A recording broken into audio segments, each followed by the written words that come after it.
بسم اللہ الرحمن الرحیم. میں ہوں طاہر جمیل خان. ناظرین، آج ہمارے ساتھ موجود ہیں چیئرمین پاکستان تحریک انصاف اور سابق وزیر اعظم عمران خان صاحب. ان سے آج ہم بات کریں گے موجودہ ملکی سیاسی صورتحال اور تحریک انصاف کی اس حوالے سے حکمت عملی پر. جی خان صاحب، کیا حال ہیں آپ کے؟ جی شکریہ. خان صاحب، حالیہ press conference D G I S P R نے جو کی ہے اس میں انہوں نے کہا ہے کہ ایک سیاسی جماعت نے بغاوت کی کوشش کی ہے. اشارہ ان کا غالباً آپ کی جانب ہی ہے.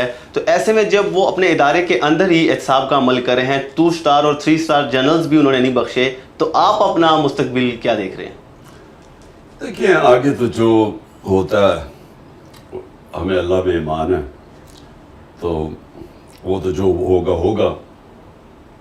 لیکن مجھے ابھی تک سمجھ نہیں آئی کہ D G I S P R نے جو یہ پریس کانفرنس کی ہے، کبھی کوئی اس طرح یک طرفہ پریس کانفرنس کرتا ہے. بہت بڑا الزام ہے کہ فوج کے اندر بغاوت کی ہے. فوج کا مطلب ملک کے ساتھ بغاوت کی ہے، کیونکہ فوج تو ہماری ہے. تو اگر فوج تباہ ہوتی ہے بغاوت کی وجہ سے تو ملک تباہ ہوتا ہے. تو ہماری طرح کے لوگ جن کا جینا مرنا پاکستان میں، جنہوں نے کوئی لنڈن اور سارے دنیا کے باہر مغرب میں بڑے بڑے محلات نہیں بنائے اور جن کے بینک اکاؤنٹس باہر نہیں ہیں، جنہوں نے یہیں رہنا ہے، تو ہم تو سوچ نہیں سکتے کہ اپنے ملک کو ہم کمزور کریں فوج کو کمزور کرتے ہوئے. تو مجھے اس پریس کانفرنس کی سمجھ نہیں آئی کہ 9 مئی کو ایک ایونٹ بنا کے اور کوئی انڈیپینڈنٹ تحقیقات نہیں ہے. دیکھیں نا، ساری دنیا کے اندر، یورپ میں، امریکہ میں، انگلینڈ میں کوئی حادثہ ہوتا ہے، ہمیشہ اس کی انڈیپینڈنٹ انویسٹیگیشن ہوتی ہے. کوئی ابھی تک انڈیپینڈنٹ انویسٹیگیشن نہیں ہوئی. ایک یک طرفہ بیان آ رہا ہے کہ جناب تحریک انصاف نے سب کچھ کیا، ہم نے جلایا، ہم نے اٹیک کیا، ہم نے فلانا کیا، ہم نے آگے لگائی.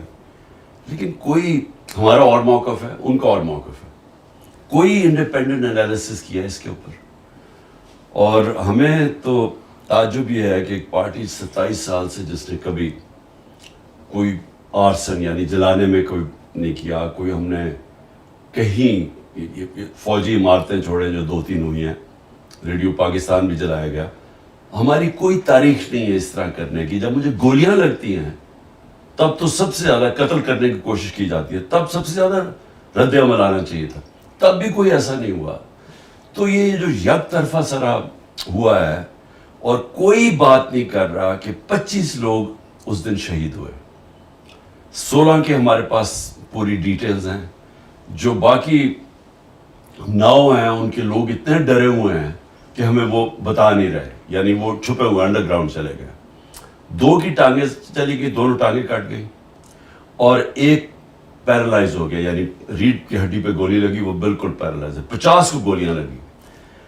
ابھی تک کسی نے بات ہی نہیں ان کی. دیکھیے، کسی ملک کے اندر آپ کے لوگ جب اس طرح ان کو شہید کیا جاتا ہے، نہتے لوگوں کو، کوئی چانس ابھی تک کوئی نہیں بتا رہا کہ کہیں ہماری طرف سے گولی چلی ہے. اگر بغاوت ہوتی ہے، کوئی عام ہوتی ہے، آپ فوج کے خلاف بغاوت کر رہے ہیں، اس کا مطلب کہ آپ کے پاس کوئی ہتھیار ہوں گے، آپ نے کوئی اٹیک کیا ہوگا، کوئی پلاننگ ہوگی. کوئی ایسی پلاننگ ہے؟ تو کیا نہتے لوگوں نے فوج کے خلاف بغاوت کیسے کر ڈالی تھی؟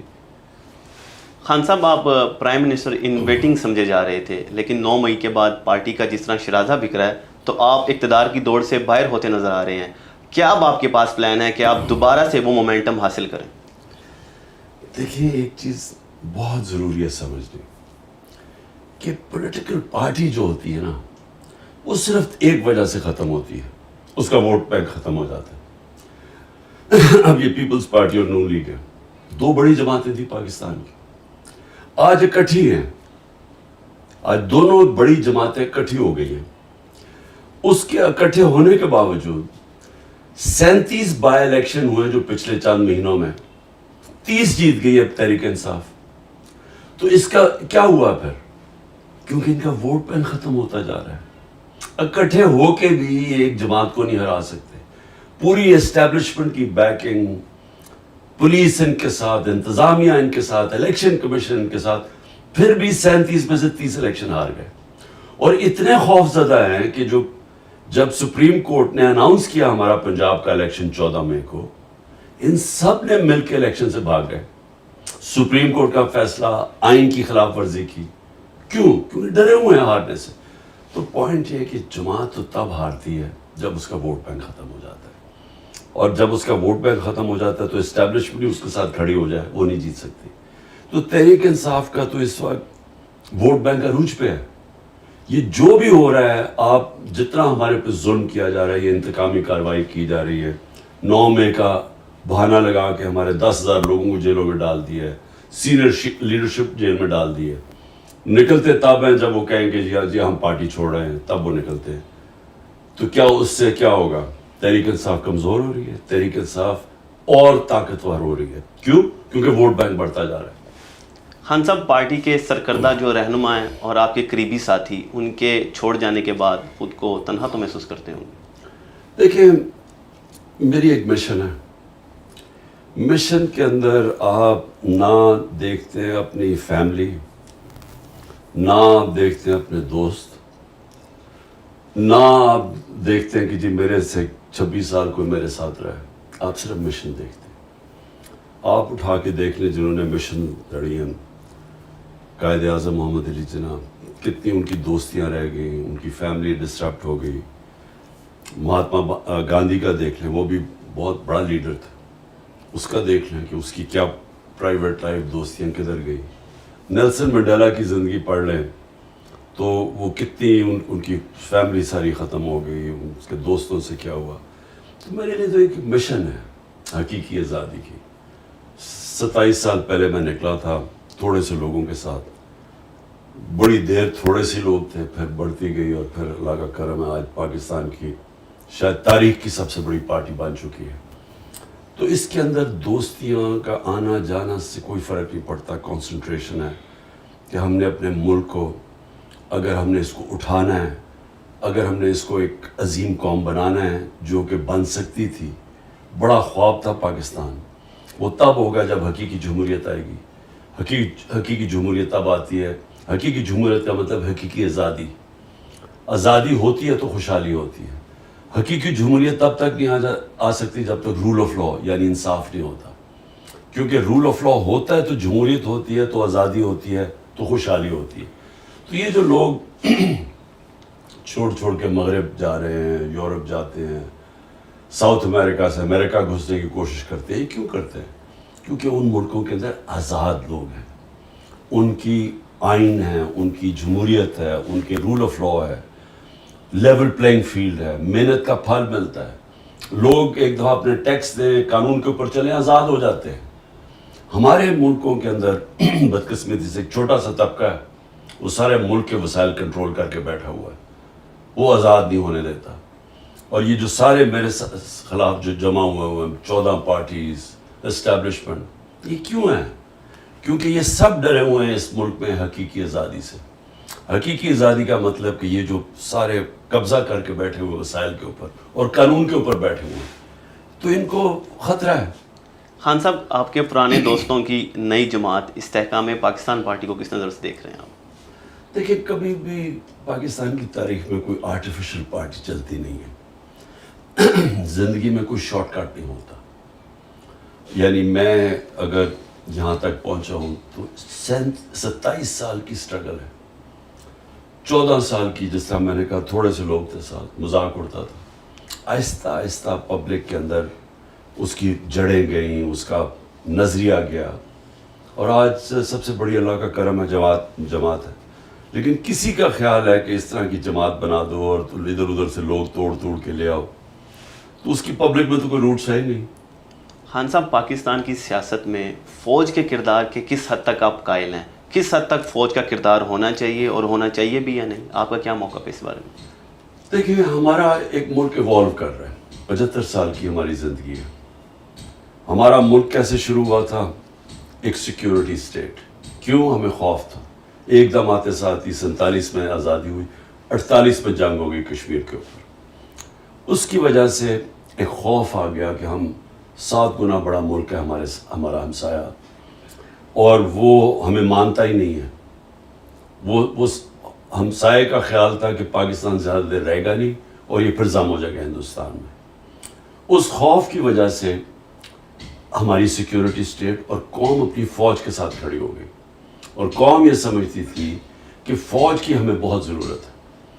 تو وہ ہوتا ہوا ایسے کہ فوج نے 3 دفعہ ڈائریکٹ مارشل لاز لگائے حکومت کی, اور جب نہیں بھی مارشل لا تھے تو فوج اندر ایک سسٹم کے انٹرنچ ہو گئی. میرا پوائنٹ یہ ہے کہ آگے جب ہم پڑھ رہے ہیں, کوئی بھی جو پرماننٹ چیز ہوتی ہے نا, وہ ہوتی ہے چینج. آپ اگر وقت کے ساتھ نہیں بدلتے, ٹائم کسی کی انتظار نہیں کرتا, آپ کو پیچھے چھوڑ دیتا ہے. آج اگر ہم اپنا ہندوستان سے موازنہ کریں, اور جو ابھی ہندوستان کی اور امریکہ کا جو معاہدے ہوئے ہیں, اور جس تیزی سے اب ہندوستان آگے بڑھ رہا ہے, اور جس تیزی سے ہم نیچے جا رہے ہیں, تو ہمیں آج ہی سوچنا چاہیے کہ اگر ہم نے اپنے آپ کو بدلا نہ, تو ہمارا مستقبل اب خطرے میں ہے. کیونکہ جو ہندوستان کی یہ جو بی جے پی یا RSS کی جو نظریہ آئیڈیالوجی ہے, یہ پاکستان کو تسلیم نہیں کرتی, اور یہ پوری کوشش کرے گی کہ اگر انہوں نے یہ دیکھا جس طرح ہم کمزور ہوتے جا رہے ہیں, تو وہ گرتی ہوئی دیوار کو ایک دھکا اور دو, وہ ضرور کریں گے. وہ ہمیں اور کمزور کریں گے, کیونکہ وہ نریندر مودی کا بڑا ایک تکبر بھرا ہوا بیان آیا ہے کہ پاکستان تو اپنے بوجھ کے اندر ہی گر رہا ہے, ہمیں تو اس کی پرواہ نہیں کرنی چاہیے. لیکن وہ پرواہ کر رہے ہیں, وہ کریں گے پاکستان کو اور کمزور. تو ہمیں تو اپنے آپ کو اگر ہم نے نہ بدلا, ہم نے ایک اپنے آپ کو ایک حقیقی طور پہ جمہوریت اور رول آف لا نہ لے کے آئے پاکستان میں, تو مجھے افسوس سے کہنا پڑتا ہے کہ جو اب حالات ہیں, اگر اسی طرح ہم چلتے رہے, اس کا تو کوئی مستقبل نہیں ہے. خان صاحب, پاکستان میں میڈیا کی آزادی کو آپ کس نظر سے دیکھ رہے ہیں, اور کس حد تک میڈیا کی آزادی کے آپ قائل ہیں؟ دیکھیں, جمہوریت کیا ہے؟ جمہوریت ہے آزادی. جمہوریت کیوں ہم چاہتے ہیں؟ کیونکہ ہمیں آزاد کر دیتی ہے. کیوں جو ملک جمہوریت جن میں آ جاتی ہے وہ کیوں تیزی سے ترقی کر جاتے ہیں؟ کیونکہ وہ لوگ آزاد ہو جاتے ہیں. ایسٹ اور ویسٹ یورپ دوسری جنگ عظیم کے بعد آدھا غلامی میں چلا گیا, ایک ٹوٹیلیٹیرین سٹیٹس بن گئی, آزادی ختم ہو گئی. اور جو آدھا یورپ تھا, ویسٹرن یورپ, آزاد ہو گیا. 50 سال کے بعد جو آزاد یورپ تھا وہ خوشحال ہو گیا, اوپر چلا گیا. جو غلام تھا وہ نیچے رہ گیا. ایسٹ جرمنی, ویسٹ جرمنی, جو آزاد تھا, جو جمہوریت تھی, ویسٹ جرمنی وہ اوپر چلا گیا, ایسٹ جرمنی پیچھے رہ گیا. ساؤتھ کوریا, نارتھ کوریا میں ڈکٹیٹرشپ آ گئی, ساؤتھ کوریا جمہوریت آ گئی, وہ اوپر چلا گیا اور وہ پیچھے رہ گیا. تو ہمیں یہ پتہ ہے کہ جمہوریت اور آزادی ساتھ ساتھ جاتے ہیں, اور اس کے لیے آزاد میڈیا بہت ضروری ہے. جب آپ میڈیا آزاد ہوتا ہے, وہ تنقید کرتا ہے. ایک سسٹم, جب ایک سسٹم میں آپ تنقید کرتے ہیں, وہ اس میں اصلاحات کی چانس ہوتی ہے. جب آپ تنقید ختم کر دیتے ہیں, سسٹم ختم ہو جاتا ہے. اور وہی میں نے آپ کو جو مثال دے رہا ہوں کہ یہ سب معاشروں میں جب ڈکٹیٹرشپ میں تنقید ختم ہو جاتی ہے, سسٹم پیچھے رہ جاتے ہیں. تو آزاد میڈیا تو بہت ضروری ہے. یہ ہے کہ اس کو ذمہ دار ہونا چاہیے, اس کے اوپر کربز ہونی چاہیے. جس طرح مغرب میں لائبل کیسز ہوتے ہیں, آپ کسی کی توہین نہیں کر سکتے, لیکن تنقید کرنا ایک معاشرے کے لیے تو خون ہے, اس کا خون بڑھتا ہے. خان صاحب, لیکن اس حوالے سے ہی کہا جاتا ہے کہ آپ کے دور میں بھی کوئی مثالی دور نہیں تھا میڈیا کے حوالے سے. نہ صرف انڈیویجولی صحافی اس سے متاثر ہوئے ہیں, بلکہ کئی ادارے بند ہوئے, کئی سینکڑوں صحافی بے روزگار بھی ہوئے ہیں. اس حوالے سے آپ کیا کہیں گے؟ یہ بالکل پروپیگنڈا ہے. میں چیلنج کرتا ہوں, ایک انگریزی میں لفظ ہوتا ہے, وہ کہتے ہیں کہ فالس ایکویولنس. غلط طریقے سے ایکویٹ کر دیتے ہیں دو بالکل مختلف چیزوں. آج میڈیا بالکل کنٹرولڈ ہے. آپ آج عمران خان کا ٹی وی پہ نام نہیں لے سکتے, جو ملک کی سب سے بڑی پارٹی ہے اور جس کی ریٹنگ 70 to 80% ہے ایک جمہوریت کے اندر. کیسے ہو سکتا ہے کہ میڈیا پہ آپ اس کو دکھانے نہیں دے رہے؟ اس کا مطلب میڈیا تو ختم ہو گیا. آج تو ٹوٹل سینسرشپ ہے. حکم ملا ان کو کہ نہ عمران خان نہ تحریک انصاف کا موقف نہیں ٹی وی پہ آ سکتا. ہمارے زمانے میں 2-3 انسیڈنٹ ہوئے.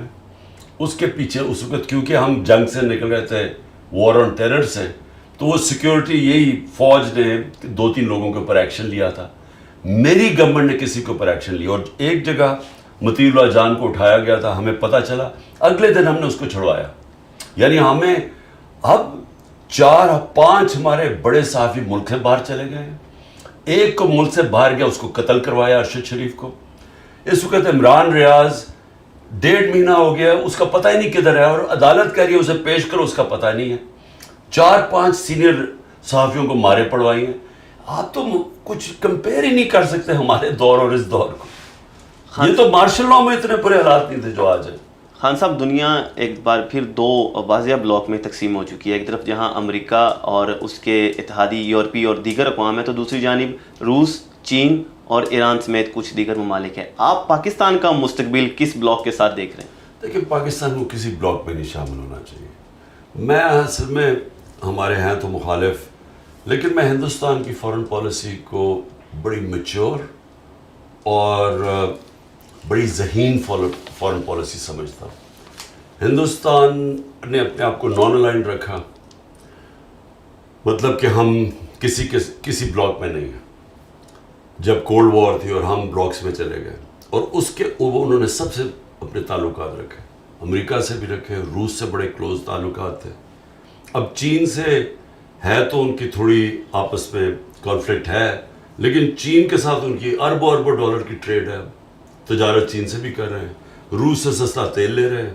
امریکہ کے ساتھ ابھی وہ الائنس کر لی ہے کہ ہر قسم کا انہوں نے کبھی اس طرح کی اسٹریٹجک الائنس, اکنامک, ٹیکنالوجی, جس طرح کی وہ الائنس کی ہے. تو پاکستان کدھر کھڑا ہے آج؟ ہمیں اپنا سوچنا چاہیے نا. ہم پہلے پھنس گئے جا کے ایک بلاک میں, امریکہ کی ہم خدمت کرتے رہے. اس کے بعد جب ہمیں ضرورت ہوتی تھی تو امریکہ ہمیں استعمال کرتا تھا, اور ہم وہ استعمال ہوتے تھے. افغان جہاد میں ہم استعمال ہوئے, جب استعمال ٹیشو پیپر کی طرح استعمال کر کے پھینک دیا گیا. پھر وار آن ٹیرر میں استعمال ہوئے, پھر وہ ختم پھینک دیا گیا. تو یہ تو ہمارا اپنا قصور ہے. ایک خوددار فارن پالیسی ہونی چاہیے, غیرت ہونی چاہیے, قومی غیرت, ایک اپنے پیر پہ کھڑا ہونا چاہیے. ہمیں اب سب سے اچھے تعلقات رکھنے چاہیے. ہمیں امریکہ سے بھی اچھے رکھنے چاہیے, چین سے بھی, روس سے بھی, سب سے. کیونکہ ہمیں تو ایک امن چاہیے پاکستان میں. ہمیں کسی کی جنگ کے اندر شرکت نہیں کرنی چاہیے. میرا بالکل موقف ٹھیک تھا کہ روس اور یوکرین کے بیچ ہمیں نیوٹرل رہنا چاہیے. اس گورنمنٹ نے آ کے یوکرین کا ساتھ دینا شروع کر دیا, اور پھر کہتے ہیں جی روس نے ہمیں سستا تیل نہیں دیا. تو یہ تو ہمارا اپنا, ہمیں کیوں ضرورت ہے؟ کیا کوئی ہماری کانفلکٹ میں شرکت کرتا ہے؟ ہمارا اب کشمیر کا مسئلہ بنا ہوا ہے. انہوں نے, ہندوستان نے یونائٹڈ نیشنز کی سیکورٹی کاؤنسل ریزولوشن کو باہر پھینک کے ان کی اسٹیٹوٹ ختم کر دیے. 5 اگست 2019 میں. کیا کسی نے ہماری مدد کی ہے؟ کوئی ہمارے لیے بولا ہے؟ تو ہم کیوں کسی کی جنگوں میں شرکت کریں؟ خان صاحب, آپ امریکہ پر الزام لگاتے تھے اپنی حکومت کے خاتمے کا, آپ آج بھی سٹینڈ کر رہے ہیں اس الزام پہ؟ دیکھیں, جو حقیقت ہے وہ تو ہے نا حقیقت, کہ ایک 6 مارچ کو میرے پاس ایک سائفر آتا ہے, کوڈڈ میسج, سیکرٹ میسج اپنے امبیسڈر سے واشنگٹن میں, اسد مجید سے, کہ ان کو ایک American under secretary of state نے کہا کہ عمران خان کو اگر تم نہیں ہٹاؤ گے ووٹ آف نو کانفیڈنس میں, تو ہم تمہارے لیے, پاکستان کے لیے کانسیکوینسز ہوں گے. تو یہ تو حقیقت ہے, کیونکہ وہ سائفر تو میں نے اس میں بھی کیبنٹ میں رکھا, نیشنل سیکورٹی کاؤنسل میں رکھا, کہ ہمارے ملک کی توہین ہے یہ, کہ ایک دوسرے ملک کا ایک آفیشل کہہ رہا ہے کہ ملک کے الیکٹڈ پرائم منسٹر کو ہٹا دو. تو وہ تو فیکٹ ہے. لیکن بعد میں ہمیں جب چیزیں آہستہ آہستہ پتہ چلی, ایک فائرہ ہے انگلینڈ کے اندر, امریکہ کے اندر, جس کے اندر آپ کو رجسٹر کرنا پڑتا ہے. کوئی بھی فورن لابسٹ ہو اس کو رجسٹر کرنا پڑتا ہے. کسی ملک سے اگر کوئی لابی کر رہا ہو تو اس میں پتہ چلا کہ حسین حقانی کو ہم نے $30,000 دیے تھے, اور جنرل باجوہ نے اس کو پیسے دلوائے تھے اپنے لیے لابی کرنے کے لیے, وہ میرے خلاف, کہ عمران خان اینٹی امریکن ہے. تو یہ یعنی سازش تو ادھر سے شروع ہوئی, تو ادھر اس کے بعد ادھر سے سائفر آیا. خان صاحب, ایک تاثر عام ہے کہ آپ کے دور میں آپ پاکستان میں چینی منصوبوں پر تحفظات رکھتے تھے. آج کی تاریخ میں سی پیک پر آپ کا کیا موقف ہے؟ دیکھیں, پہلے تو یہ بالکل ہی غلط ہے. ہمیں بلکہ الٹا کہا جا رہا تھا. جنرل باجوہ ہمیں کہتا رہتا تھا کہ تم بہت زیادہ چائنا کی طرف چلے گئے ہو, امریکہ ناراض ہو جائے گا. ہمیں تو وہ الٹا کہتا تھا. تو ہمارا تو یہ ہے کہ چائنا ہمارا 70 سال پرانا دوست ہے اور چائنا ہمارے ساتھ ہر اچھے برے وقت میں کھڑا رہا اور ہمیں ہمیشہ چائنا سے تعلقات ہمارے اس لیے اچھے ہونے چاہیے کہ فیوچر میں چائنا ایک وہ پاور نکل رہی ہے اکنامک پاور، میرے نہیں خیال میں اس کا کوئی مقابلہ کرے گا. تو ہمیں تو ان سے ہر قسم کی ہیلپ کی ضرورت ہے چائنا سے. سو ہمیں ہم نے تو پوری کوشش کی کہ ہمارے تعلقات بہتر ہوں. بدقسمت ہے 2 سال کووڈ-19 آ گیا. کووڈ-19 کی وجہ سے 2 سال چائنا بند ہو گیا. تو اس سے ہماری جس رفتار پہ ہماری پروگریس ہونا تھا اور سی پیک پہ بھی، لیکن وہ بھی میں سمجھتا ہوں کہ ہم نے اس کے باوجود ہم نے بڑی تیزی سے آگے بڑھ رہے. لیکن سر واقفان حال تو کہتے ہیں کہ چائنا کا جو ٹلٹ ہے وہ شریف برادران کی جانب زیادہ ہے بجائے آپ کے. کوئی تو وجہ ہوگی اس کی؟ میں نہیں جانتا کہ یہ دیکھیں یہ پروپیگنڈا ہے. کون یہ فیصلہ کرے گا کہ ٹلٹ زیادہ ہے؟ یعنی کیا ثبوت ہے اس کا؟ کیا انہوں نے 14 مہینے میں یہ جب سے آئے تو کون سا مارکا مار دیا؟ بتائیں چائنا سے کیا کیا انہوں نے؟ وہ بتائیں انہوں نے کوئی کام کیا جو ہمارے زمانے میں نہیں ہوا.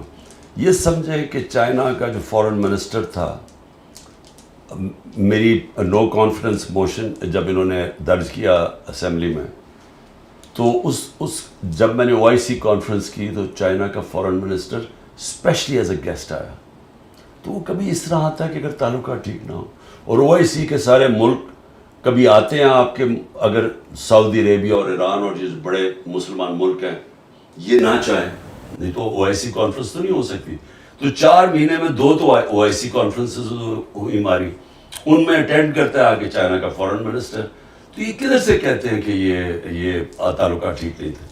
خان صاحب، آپ کے دور میں آپ کا ایک منصوبہ تھا کہ تحریک طالبان پاکستان کے ساتھ مذاکرات کیے جائیں، حتیٰ کہ فاٹا کے اندر بھی انہیں آباد کرنے کی بات ہو رہی تھی. آج کے بھی آپ کا موقف وہی ہے باوجود اس کے کہ وہ ہماری اسٹیٹ کو ہی تسلیم نہیں کرتے؟ دیکھیں، گورنمنٹ چینج ہو جاتی ہے افغانستان میں، طالبان کی حکومت آ جاتی ہے. طالبان کی حکومت کہتی ہے کہ جو TTP افغانستان میں بیٹھ کے پاکستان میں واردات کر رہی تھی، وہ ان کو کہتے ہیں کہ جی اب آپ پاکستان واپس جائیں. اب جب وہ پاکستان ان کو واپس بھیجتے ہیں تو ہمارے پاس 2 چوائسز ہیں نا. ہم یا تو، اور وہ 30-40 ہزار لوگ تھے یعنی ان کی فیملیز ملا کے، اب یا تو آپ ان کو کھڑے کر کے گولی مار دیں یا ان کو یہاں کوشش کریں ریہیبلیٹیٹ کرنے کی، کیونکہ افغانستان کہتا ہے ہمیں نہیں چاہیے، آپ کے لوگ ہیں واپس لے لیں. تو دیکھیں، جو عقل والی چیز تھی نا وہ یہ کہ ان کو سیٹل کرتے ہیں، ہم ان کو ریہیبلیٹیٹ کرتے ہیں. یہ ساری دنیا میں ہوتا ہے. یہ جب بھی آپ کی یہ جو دہشت گردی کی جنگ ختم ہوتی ہے نا تو آخر میں مذاکرات پہ ہوتی ہے اور آپ پھر ریکنسیلیشن کرتے ہیں. اب ہوا کیا کہ ہم پلان بھی، ہم نے پیسے کا بھی بندوبست کیا کہ ہم ان کو سیٹل کریں گے. اتنے میں پتہ چلا جناب وہ ہماری گورنمنٹ چلی گئی اور انہوں نے آ کے، نہ ان کے پاس کوئی ٹائم تھا نہ ان کو سمجھ تھی. اس کے بعد جو ہماری ملٹری اسٹیبلشمنٹ تھی وہ لا گئی تحریک انصاف کو ختم کرنے کے لیے اور وہ TTP کو بھول گئی. تو سر TTP کی طرف سے بھی سنجیدگی کا مظاہرہ ہونا چاہیے نا. یہ 2 وے چیز ہوتی ہے. وہاں سے تو حملے جاری تھے اور پاکستان کے مختلف حصوں میں حملے ہوئے، ایون پشاور میں بھی اس کے بعد حملہ ہوا، 100 سے زیادہ وہاں پہ شہادتیں ہوئیں. دیکھیں وہ بات کہیں کہ جو میرا دور تھا، اب اگست کے اندر وہ ختم ہوتا ہے. اگست میں، یعنی اگست میں ان کی گورنمنٹ آتی ہے طالبان کی، اور اس کے بعد یہ آنا شروع ہو جاتے ہیں نومبر دسمبر میں پاکستان. ہم اپریل تک تھے. مجھے بتائیں ہمارے دور میں کیا ہوا ہے؟ ہمارے دور میں کیوں نہیں کوئی حملہ ہوا؟ کیونکہ ہماری بات چیت چل رہی تھی اور ہمارا پلان یہ تھا ان کو ریہیبلیٹیٹ کرنے کا. جب ہم چلے گئے اس کے بعد جون کے اندر میں نے پہلی دفعہ بتایا کہ ان کو سیٹل کرو، کیونکہ پہلی دفعہ پرابلم آیا ہمارا کانڈ کے اندر. ان کو کسی کو پتہ ہی نہ کوئی انٹرسٹ ہے، نہ کسی نے کوئی توجہ دی. تو دیکھیں، اگر انہوں نے واپس ری سیٹل ہونا تھا تو وہ آسان تو نہیں تھا، لیکن آپ کے پاس دوسری چیز ہے پھر جنگ شروع کر دیں. تو اب تو ہمیں پتہ ہی نہیں ہے کہ کیا ہو رہا ہے. اب تو کسی کو اندازہ نہیں ہے کہ یہ کیا سٹیٹس ہے، یہ حکومت کیا کوششیں کر رہی ہے. کیونکہ بدقسمتی سے اس وقت ساری جو توجہ حکومت کی اور ملٹری اسٹیبلشمنٹ کی وہ تحریک انصاف کو ختم کرو. ہمارے اوپر پوری سرویلنس لگی ہوئی ہے، ہر جگہ لوگوں کو پکڑ پکڑ کے جیلوں میں ڈال رہے ہیں، یہ 10,000 لوگ ہمارے جیلوں میں ڈال دیے. تو ان کی تو ساری توجہ ادھر ہی ہے. سیکیورٹی فورس ایک ہی وقت پہ کام کر سکتی ہے نا. تو تحریک انصاف کو ختم کرتے کرتے باقی سیکیورٹی کے اوپر ان کے پاس کدھر ٹائم ہے. خان صاحب، آپ نے اقوام متحدہ کی جنرل اسمبلی سے خطاب میں کہا تھا کہ پاکستانی پختون جو ہیں وہ افغان طالبان کے ساتھ ہمدردی رکھتے ہیں اور اس کی وجہ مذہبی سے زیادہ پشتون نیشنلزم ہے. اس سے آپ کی کیا مراد تھی؟ ہمارے دیکھنے اور سننے والوں کے لیے اس کی وضاحت فرمائیں. دیکھیں، جو آدھی آبادی ہے افغانستان کی وہ پشتون ہے، اور جو پاکستان میں یعنی 70% پشتون پاکستان میں رہتے ہیں، 65% کہہ دیں، اور 30 یا 35% افغانستان میں رہتے ہیں. ٹھیک، ان کی بڑی پرانی افیلیشن ہے، یعنی یہ صدیوں سے جاتی ہے. یہ پاکستان جو ڈیورینڈ لائن تھی نا بیچ میں، اس کو وہ مانتے ہی نہیں تھے. یہ پہلی دفعہ اس کا فینس کس نے کیا؟ ہم نے وہاں باڑ لگائی. اس سے پہلے تو وہ کھلا بارڈر تھا.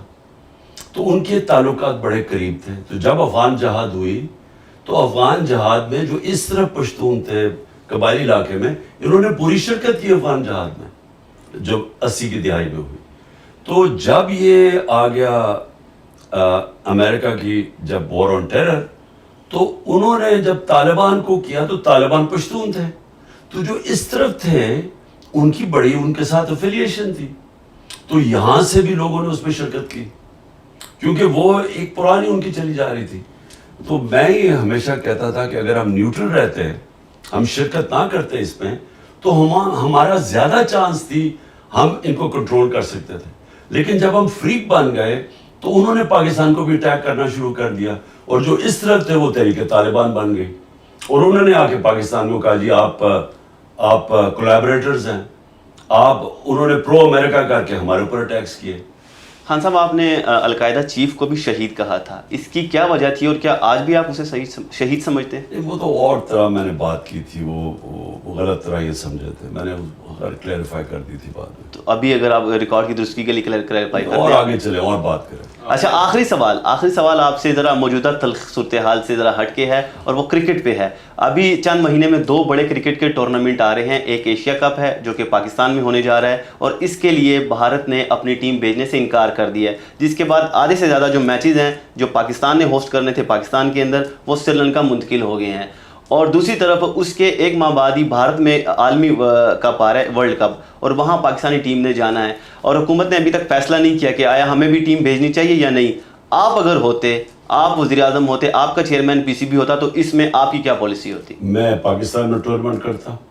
بھارت نہیں آتی تو نہ آتی، کیونکہ اور اگر وہ یہاں نہ آتی تو ہمیں وہاں بھی نہیں جانا چاہیے تھا.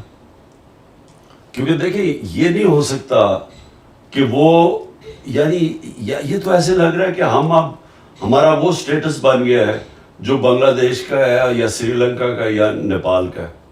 یعنی ہم تو وہ اب ہو گئے نا کہ ایک سیٹلائٹ اسٹیٹ بن گئے. دیکھیں خودداری بھی ہوتی ہے قوم کی. پاکستان ابھی بھی دنیا کی ٹاپ کرکٹ ٹیمز میں سے ہے، اور پاکستان کی ٹیم کی اہمیت ہے. دنیا دیکھنا چاہتی ہے پاکستان ٹیم کو. ہمارے پاس ورلڈ کلاس کرکٹرز ہیں. ہمیں کیوں اپنے آپ کو انڈر سیل کرتے ہیں؟